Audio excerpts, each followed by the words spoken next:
Alright guys, so this is Dr. Bryt on the DMSI channel. Today I will be talking about something that is common that we all, one way or the other, have heard about before. In as much as it's very common and a lot of people have read or talked about it, because of its significance or its importance, we can't really talk about it enough. So today I'll be talking about exercise. Personally, I've made exercise the last thing I usually will prescribe on every prescription that I give to everybody. Alright? You could tell me lifestyle modification, but yeah, amongst other things, exercise is something that we cannot really talk about for too much, or we can't say, oh, that's enough for exercise. All right, I have compared it or contrasted it with what's tobacco smoking or cigarette smoking. So when you say cigarettes, when we talk about cigarettes, as far as health outcomes are may be concerned, we say cigarettes is implicated in almost every disease that you can think about. All right, it is bad in all ways. There is nothing you could say that, oh, cigarette is good at this, but you can say that this cancer, cigarette is indicated. People that have peptic ulcer disease say cigarette is indicated. People that are hypertensive say yes, cigarette will make it get worse. People that are diabetic, you say cigarette can make control of blood sugar impossible or hard to control. Now the opposite is what exercise is. So I'll be talking about exercise today. Exercise meaning physical, some form of physical activity. And I will also be talking about the kind of exercise that we usually recommend. All right. So just as we said, cigarette is implicated in almost every disease that you can think about. We also can authoritatively say that it's been proven over and over again that exercise is that one thing that is that ameliorates most conditions. That in terms of health outcome, how you live and how healthy you are, exercise cannot be overemphasized. So when we talk about exercise, we like to define exercise as some physical activity. All right, said moderate intensity exercise is what we usually recommend. And moderate intensity exercise is that physical activity that is enough to just break a sweat. All right, so we recommend usually that 20 to 25 minutes of moderate intensity exercise on a daily basis, 7 days in a week. That will be 30 days in a month, will just be okay as part of routine. All right, and if you do this over time, you will notice that you notice how well that your health would be. As mild as even the way we think, how intelligent that we are able to act, our emotions and all that are all affected by this exercise.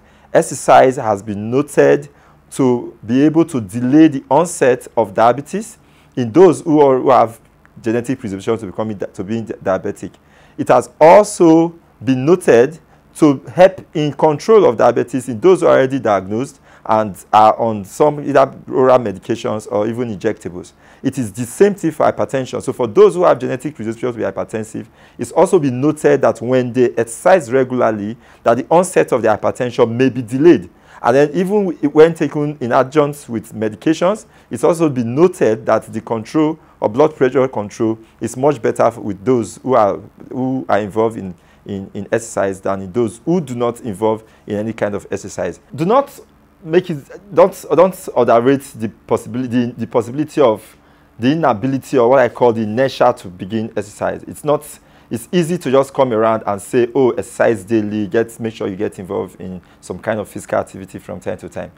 But what I usually would tell my patients is that they should find a motivation to do exercise. I have my motivation. So every morning when I wake up in the morning, irrespective of how tired or how tight my schedule may be, as soon as I remember that I want to still be very active at age 90, when I say active, I mean active in all ways at age 90, I go down there to do some aerobics, 5, 10, 15 minutes. Sometimes I'm actually unable to do the 25 minutes. So I tell every individual that you should find a reason why you want to do exercise. It is important to know, I tell my male patients that exercise is one single thing that will make their impotence to be delayed to far beyond 90-year-old. So at least for male patients, for my male audience, I want to encourage you that you should find that motivation, that reason that will make you want to exercise daily. Do not just sit back and watch this video and ditch it. Find time, find a motivation to make sure that exercise is part of your routine activities today. I've also always said that if I was a businessman wanting to produce some kind of medication, going to pharmaceuticals, and if exercise was the medication that I want to produce, if I was able to produce exercise, that those who we will be billionaires from selling exercise, because everyone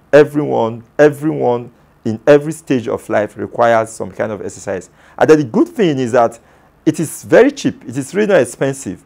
You do not necessarily have to be registered in a gym. You don't necessarily have to buy all those expensive equipment. If it's okay, if it's fine, you can do. If you have the wherewithal, you have the finance, you may be able to do. But what I'm saying is that all that is not necessary. Even irrespective of how small your living room may be, walking around your living room, bricks walking around your living room for a period of 25 minutes every day is just enough for the kind of exercise that we described. It's enough to give the kind of health impact that we have talked about. And so we say that it is cheap and it is easy to achieve. All right? So as you have already known, as I've said before, you cannot, like I've always said, you cannot overemphasize the importance of exercise. I want to encourage us all that in our normal routine, we should find somewhere to bring in exercise or physical activity. Now, for those who are very busy, we also encourage them to, rather than when they cannot find the time, if they are unable to find the time, they should take a walk when they were supposed to be driving. All right, they should use the stairs when they should be using the elevator. When they have option to use the elevator, they should park far away and probably walk to the next place where they are supposed to buy something. And if you do this, the health outcome cannot. You don't want to know how good it usually will be for you. So we like to end it here. We like you to continue to subscribe. We like you to continue to share this video, and we hope that some persons will have be impacted by these short videos that we have decided to do from time to time. Thank you for being a subscriber.